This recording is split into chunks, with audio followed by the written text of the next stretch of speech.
كم تتوقع سلام تروح السيارة هاي حلوة؟ اسكليد 2025 لا يا اكتر من كده بشويه. هاي جديدة؟ يا 2025. هاي كلين تايتل ولا شو؟ لا هي مش كلين تايتل.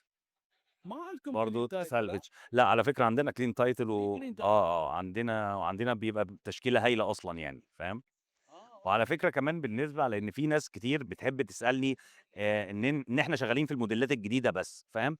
على فكره احنا بتجيلنا سيارات كلاسيك ما بتبقاش موجوده في حته يعني فاهم بتجيلنا نوادر يعني. اليوم في كلاسيك ولا ما؟ كل يوم بيبقى يوميًا فيه، تمام، يوميًا في سيارات كلاسيك، بتيجي لنا حاجات مثلًا من 48 ومن الخمسينات ومن الستينات، الله يا يعني سلام. قسمًا بالله عربية تحفة فنية وبتيجي run and drive. لازم تخبرني يوم في كلاسيك. عينيا حاضر، شغال على عينيا يا الكلاسيك أخويا هذا. ماجد حاضر. وسيارات بتيجي run and drive يعني سيارة دايرة وشغالة، أنت متخيل من حلو 60 بس من 50. تعتبر سالفة ولا لا؟ ترى لأ بتبقى السيارة هاي سالفة، لأ بتبقى سالفة، سالفة. salvage بتبقى ما salvage. في كلاسيك كلين تايتل. والله بييجي بس مش كتير، اه يعني فاهم، لإن حتى إن أنت تعرف تشتري من أمريكا يعني اصلا ما classic يبيعونها car واذا بالضبط يبيعونها يعني، غالية اصلا. بالضبط، ايه الله الكلين ينور عليك، تايتل فاهم؟ غالية تكون. بس إحنا بنجيبها لزبايننا لإن إحنا عندنا زباين معيّنة بتيجي مخصوص المزاد عشان خاطر تشتري السيارات الكلاسيك، بصراحة يعني فاهم؟ انا دخلت عالم الكلاسيك تاعهم، فاذا في كلاسيك خبروني عنه. عينيا لا دي قبل اول هدي واحد ابيع. حاضر. أنت صاحب مزايد يعني ما أنت على طول معانا إن شاء الله. انا معاكم قبل المزاد. دي حقيقة. دي حقيقة خبطت يا واحد أخويا ماجد، مزاد يخربط. دي حقيقة. السلام. شوف خلنا نبدا بكل شفافيه. اتفضل. انا ما جيت هالاستديو الا ابين حق الناس آه الاشياء اللي تحصل في المزاد، اللي الناس مثلا فلان يقول المزاد فيه تلاعب وهذا فيه، فنحن نبغى نكون واضحين. أوكي. فاتمنى المشاهدين يسمعون ويشوفون الاوكشنر موجود معاي. انا عندي لقاء حصري معاه الحين لايف، يعني نحن وياكم ونشوف ايش يقول اسلام. اول شيء خلينا نتكلم عن الناس تقول اهل المزاد او جروبهم جماعتهم يزايدون مع الزباين، هل هذا الكلام صحيح؟ سؤالك جميل وأنا هاجاوبك بكل شفافية وبكل بكل صراحة، شفافية. تمام، السؤال.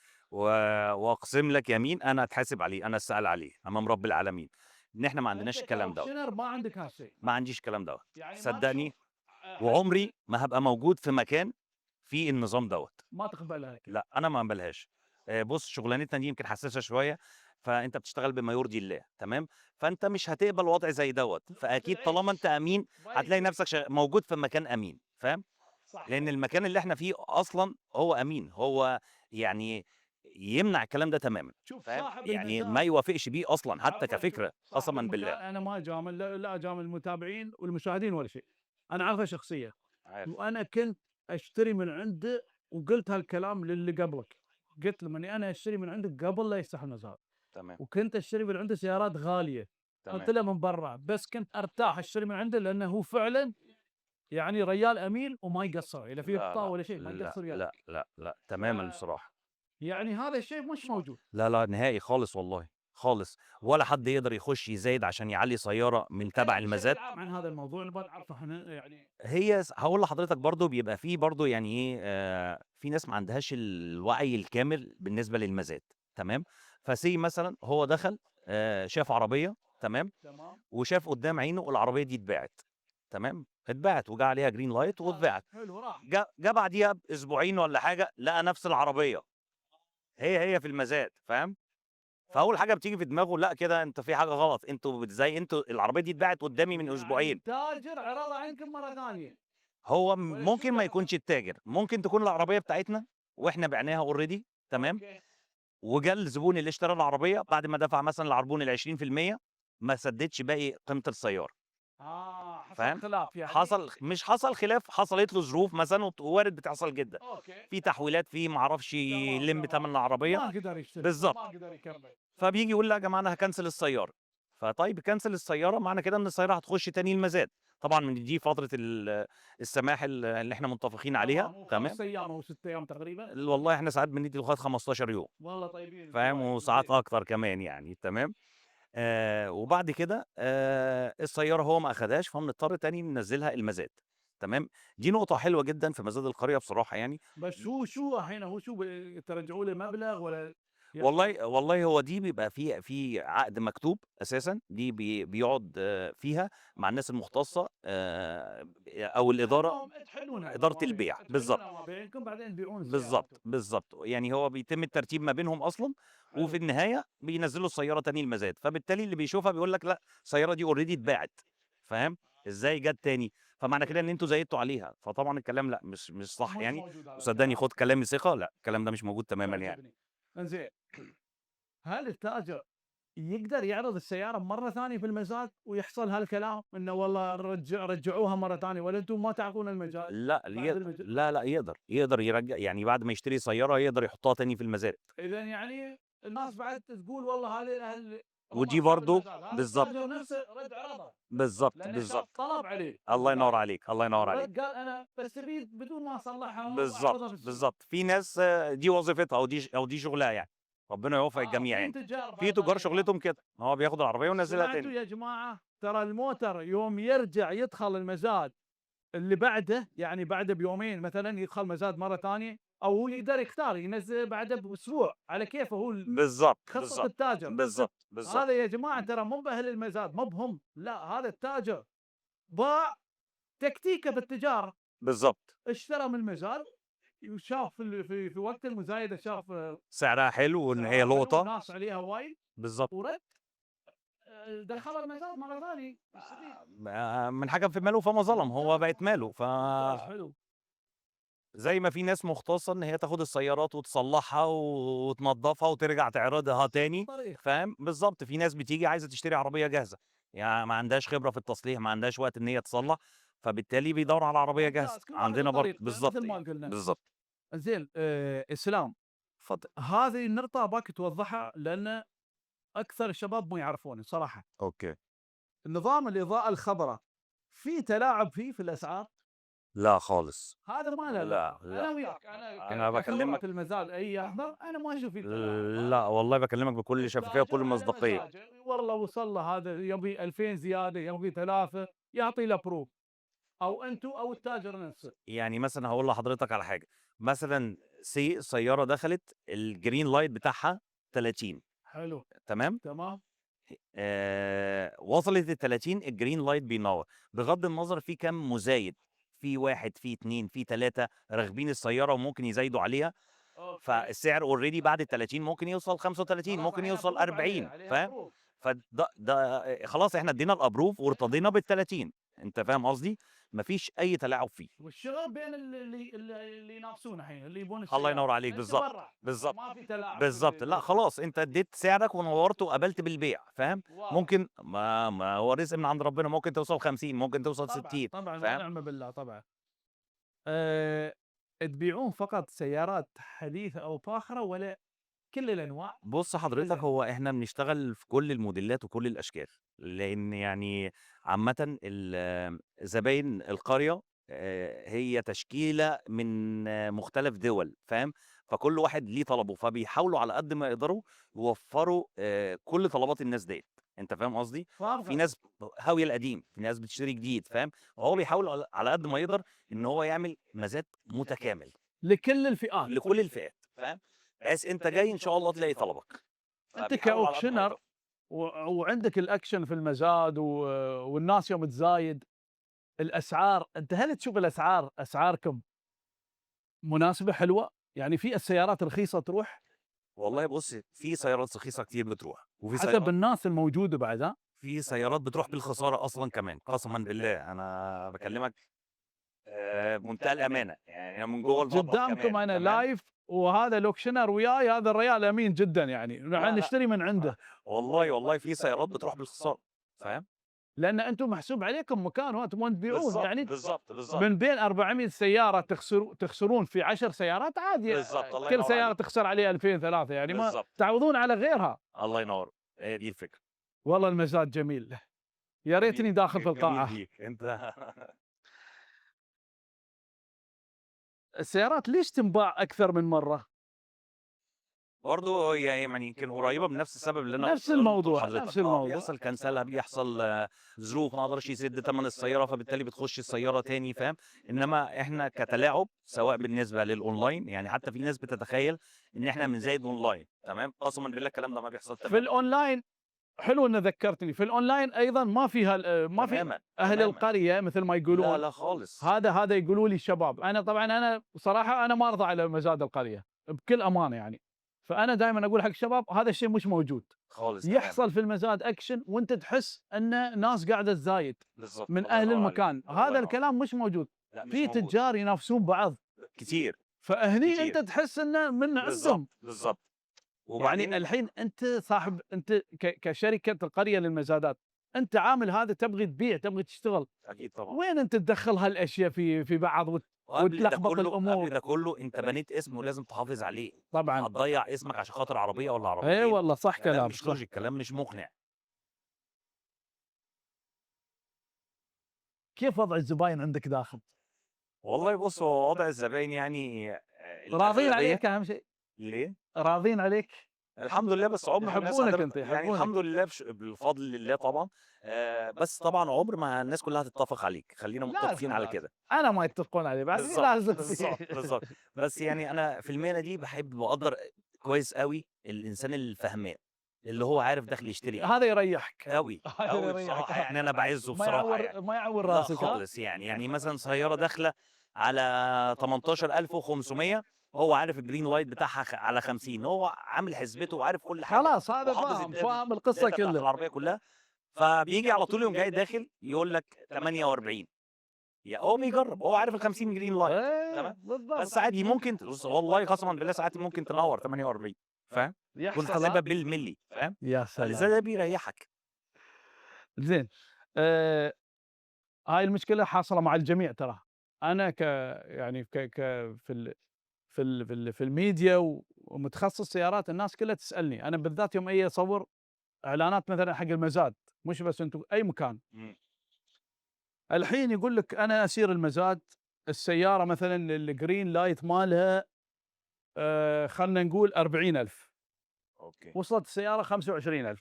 اسمعوا شباب، هاي السالفة لازم تسمعونها، لأن آخر واحد كلمني في هالموضوع قبل أسبوع يمكن. أوكي، أنت كauctioneer الحين السيارة 25,000 أوكي، تمام، رفع هو قال لك 1000 إمم، وأنت الcost مالك 40,000، أنت أعطيته 35,000. أوكي.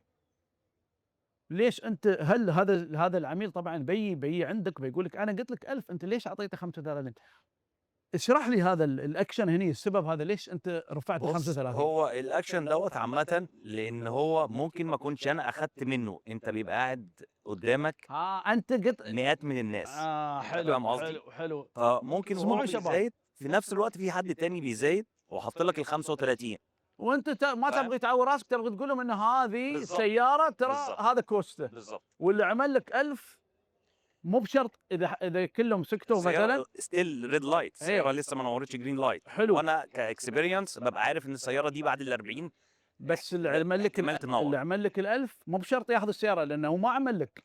بالضبط، يعني بالضبط. أنت رفعته إنك تبين لهم إن هذا بعده ما وصل، يعني مضبوط. الgreen light ماله عشان الapprove كده لو ماله. ما فيش غيره بارجع له هو وباقول له أوكي حتى لو أنا قُلت 40 ولقيته معترض أو قُلت 35 ولقيته معترض، كام عندك؟ 26، 26 أوكي. تساعده أنت. باساعده الله يكفو عليك. بس بابقى عارف إن العربية مش هتنوّر، أنت فاهم قصدي؟ يعني إيه العربية مش هتيجي green فاهم light. عليك، يعني أنت تقرب السعر الcost ماله الgreen بالضبط، light. بالضبط. أنا برضه في نفس الوقت أنا عايز أريّحك فاهم؟ إيه. يعني أنت عايز تدفع 26 أوكي، بس هو بعيد خالص عن سعر العربية فاهم؟ إيه فاهم بس أنا عليك. مضطر إن أنا أريّحك فاهم؟ فبعض الأحيان ناس تانية بالذات فبتاخد منها على طول، شو لإن إحنا الأشياء اللي تواجهها داخل، يعني أنت مقدم المزاد، من والله هو أنا الاعتراضات بعض باقابل حاجات كتير جدًا وحاجات يعني كوميدية أكثر بصراحة حاجة، يعني. أكثر حاجة خلّينا نتكلم عن الكوميدية بعد. أوكي، أكتر حاجة يعني الحاجات اللي هي بصراحة يعني بتوتّرني وأنا شغّال وتخلّيني في نفس الوقت عايز أضحك تمام، اللي هو بيبقى ييجي لك واحد متذبذب أو متردد عايز يرفع إيده ومش عايز يرفع إيده، فاهم قصدي؟ هاي فيقرر قوية، الله يعينكم كل والله. شوية فكل شوية ييجي يعمل لك كده فأنت تبُص له يرفع يقوم نص جاي صبع. هارش في شعره، أنت فاهم قصدي؟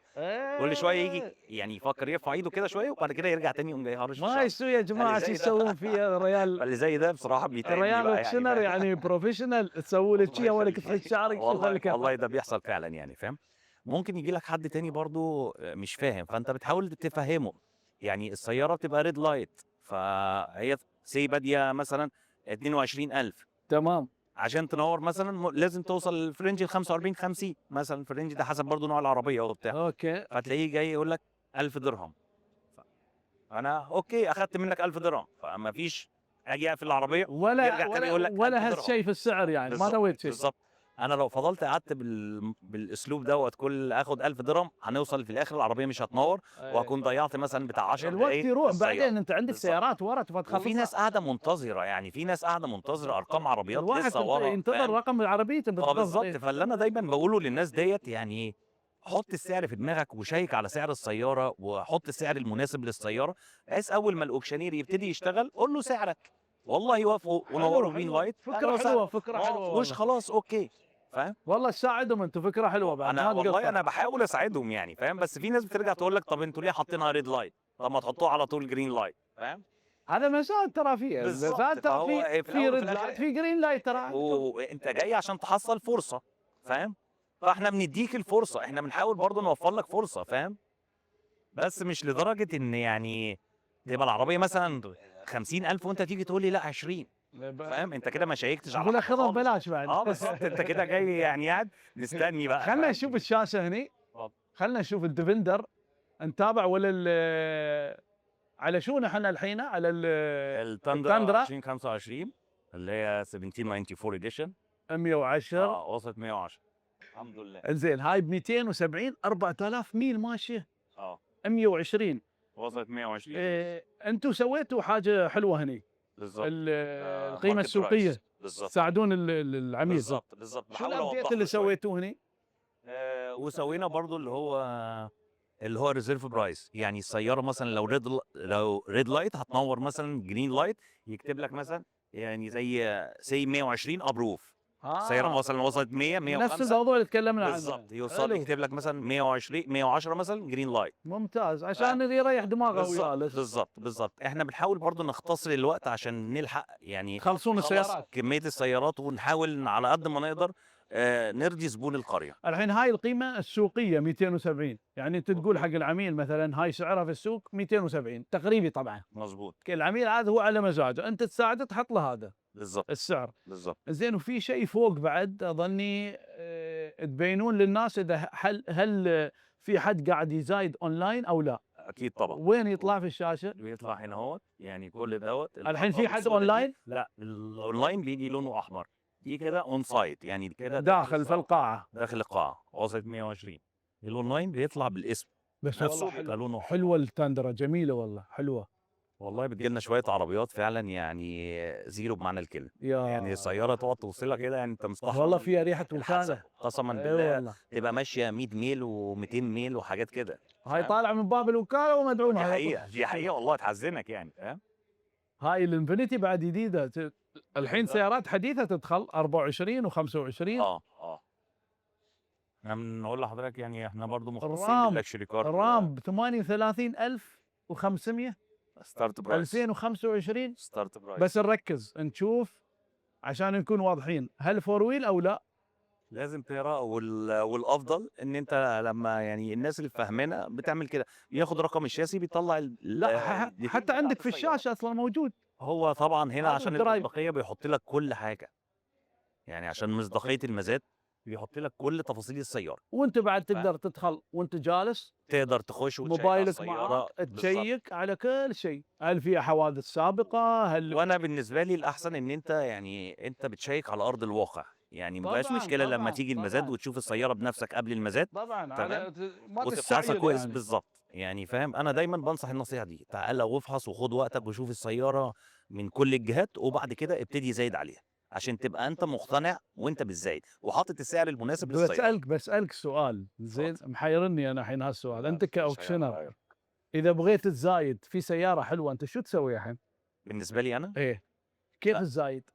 ممنوع عليك تزايد ولا لأ تقدر؟ ممنوع إن أنا أزايد على سيارة، ما ترمي الزايد. لأ، هاي شغلك مو بحلو الصراحه. ما انا شغلي حلو بس بس مش بايدك برضه يعني، فاهم قصدي؟ والله لان هي لو كده يعني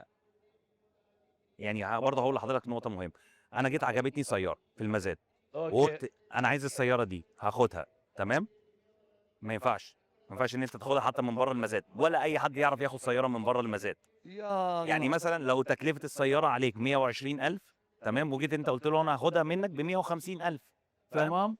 هنقول لك لا، خدها من المزاد برضه. ايوه. ليه؟ لان احنا لو عملنا كده هتلاقي معظم السيارات الكويسه او السيارات الحلوه المرغوبه بتطلع على طول بيع مباشر، وبيتفضل لك في المزاد العربيات اللي هي ما لهاش قبول.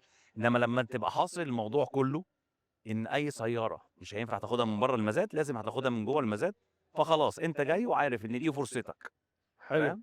أه سؤال فني كنصيحه حق المشاهدين. تحت امرك وتحت شو امر انت المشاهدين. شو ترشح تشتري سياره هني قدامك، يمكن شوي تكون اغلى من امريكا، او تطلب لك سياره من امريكا تستناها 70 يوم مثلا؟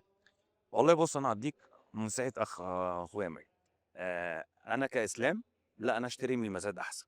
حتى لو يكون اغلى ب 2000 ب 3 ب 4 بس بس. يعني برضه هقول لحضرتك على حاجه، يعني برضه المزاد زي ما هو بيكسب وزي ما هو بيخسر.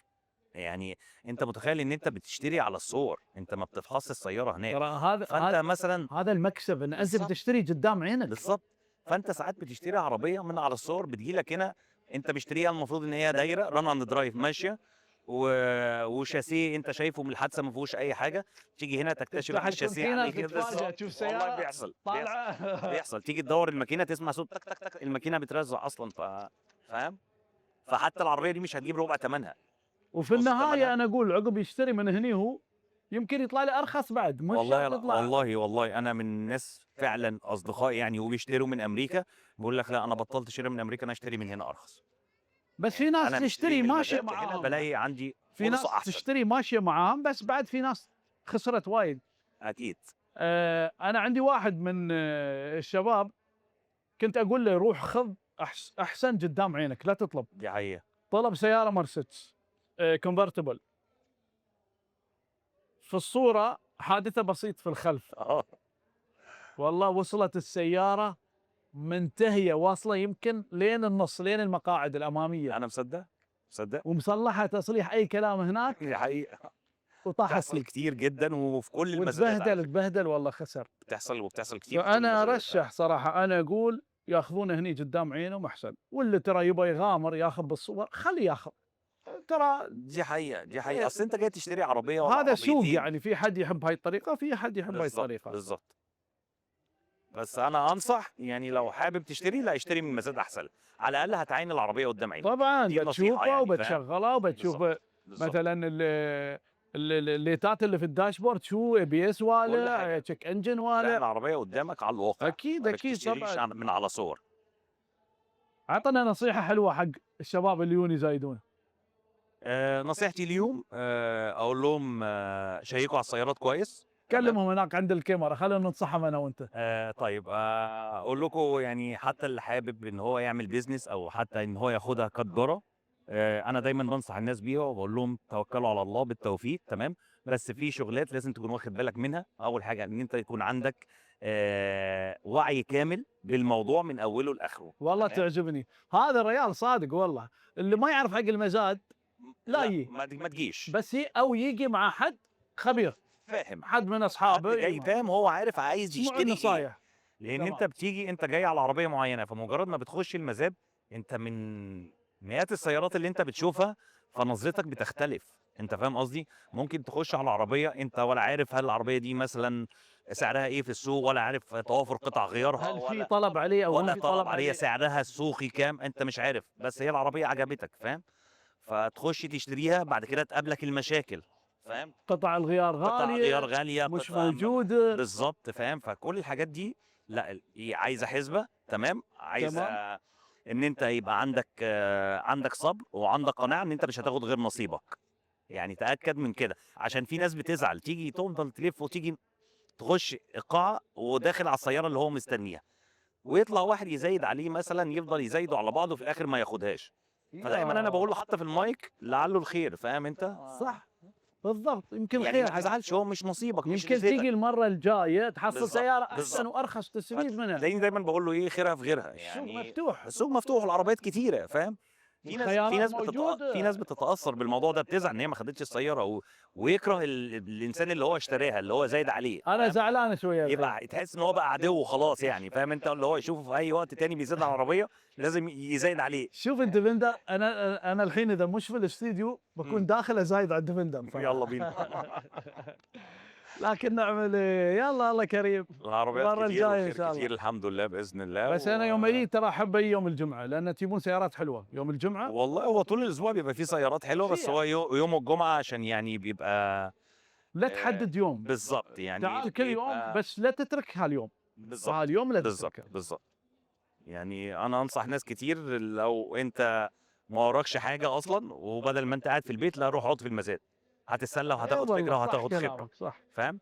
حت الخبرة دي بفلوس صدّقني، أمّا تبقى قاعد طبعًا، وشايف طبعًا، العربية طالعة طبعًا. قدّامك وشايف حادثتها وشايف منظرها وشايف موديلها ومواصفاتها وعرفت دي طلعت بكام ودي طلعت بكام، صدّقني هتكوّن خبرة، حتى لو معاكش فلوس دلوقتي بس مجرد ما هييجي لك فلوس أول حاجة هتفكّر فيها والله العربيات. نصايحك حلوة يا أخي. الله يخلّيك، أنا تسلم لي يا أخويا يعني ماجد، الله عندي يخلّيك.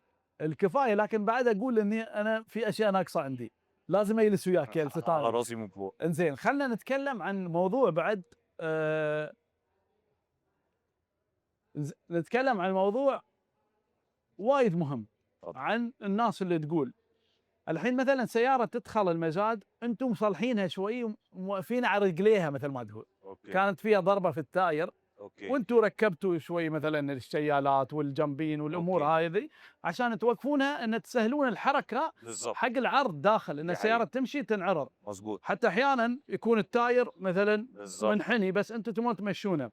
الناس شو تقول هني؟ الناس تقول والله هذيل يصلحون السيارة ويقصون علينا، يصلحون، فأنتم نيتكم إن تمشونها وتدخل العرض هني قدام الناس. بالضبط، على فكرة إحنا ساعات لو السيارة بيبقى فيها حاجة إحنا بنكتب على الورقة وبنكتب على الشاشة، لو السيارة فيها حاجة وإحنا مصلحينها إحنا بنكتب بنفسنا، العربيين موجودة المصل هني، موجودة، موجود في موجودة. تصليح بسيط عشان بالضبط، عشان السيارة تخش أنا عايز أدخّل السيارة ماشية عشان عايز الزبون اللي هيشتري عايزه يشوف الماكينة، عايزه طبعًا يسمع صوت يبغي الماكينة، تشغيلها، بالضبط، يبغي بالضبط، يمشيها عايز يشوف الكير. الmileage اللي مكتوب ده صح والّا غلط، عايز يشوف السيارة فيها check engine فيها إيه اللي منوّر فيها، فاهم؟ فأنا بس إن أنا باسهّلها إن أنا أدخّلها لداخل القاعة، إنما رغم كده أنا عندي سيارات ما بادخّلهاش غير بالforklift، يعني فاهم؟ ما نقول باصلّحهاش، أنا هذا باقول عشان إن السيارة توصل داخل بشكل بالضبط، إن بالضبط. الواحد يقدر يشوفها على راحته. إنما هي لو جامدة أنا باقول السيارة دي يا جماعة as it is أنا أنا بابيعها على شفت حالتها. سيارات جامدة يدخلونها إن دعمتها جامدة، يدخلونها على الforklift. بالضبط، إيه. بالضبط. باقول إن السيارة مش دايرة، باقول السيارة مش دايرة، السيارة تبقى على حالتها as it is فاهم؟ أنت الحلو فيك إنك صريح حتى في التقديم، الحمد أنا لله حضرت والشكر كم ليك بُص مرة يعني صريح مع الناس وما تقصّر صراحة، يعني أنا لا اللي طبعًا سمعته من الشباب في بعد الأول وفي الآخر إحنا ما نخافش غير من يحبونك أنت، ربنا يقول أنا فاهم؟ الأوكشنال هذا الله اليوم يخليك، تسلم لي يا اليوم رب. إسلام موجود، اليوم والله مرتاح هو الواحد برضه بيخاف ربنا فاهم أنت يعني وعنده مبدأ في شغله، فاهم؟ يعني أنا شغال بنظام معين، يعني أنا مثلًا لو جيت قُلت sold عمري ما ينفع إن أنا آخد مزايدة تاني. فاهم؟ خلاص. لو ادّاني 10,000 درهم خلاص sold هي كلمة طلعت جه رزقتها، sold sold. الله يسهّل لك sold خلاص، وممكن يزعق معايا أنا رفعت إيدي وبتاع، بس أنت رفعت إيدك متأخر بعد ما أنا قُلت sold فدي يعني ما رزقته في ما خلاص. في إنك أنت مشيت هذا لأ، على لأ، لأ، لأ، الزبون هذا على دي الزبون. حاجة بينك وبين ربنا هو المُطّلع وشايف، فاهم؟ فلأ أنا ما عنديش استعداد إن أنا أتحمّل أي حاجة أشكرك والله فاهم؟ أشكرك. لأ، يعني الواحد بيعامل ربنا قبل أي شكرًا، شيء. شكرًا لك يا أنا إسلام، اتشرّفت بيك يا أخويا ماجد. فعلًا أعطيتني معلومات حلوة لا، لا، على راسي والمشاهدين من بعد فوق. استمتعوا طبعًا أنا وياك. اتشرّفت بقعدتي معاك، ميرسي وسمعتوا جدًا. طبعًا يا شباب، سمعتوا الريال موجود وياي، وطبعًا ذكر كل شيء بكل أمانة وبكل مصداقية وبكل شفافية. الحمد لله. شكرًا لك حبيبي، حبيبي ما اتشرّفت بيك يا أخويا قصرت. ماجد، الله يخليك، شكرًا أشوفك أخوي، على خير. حبيبي. سلام عليكم.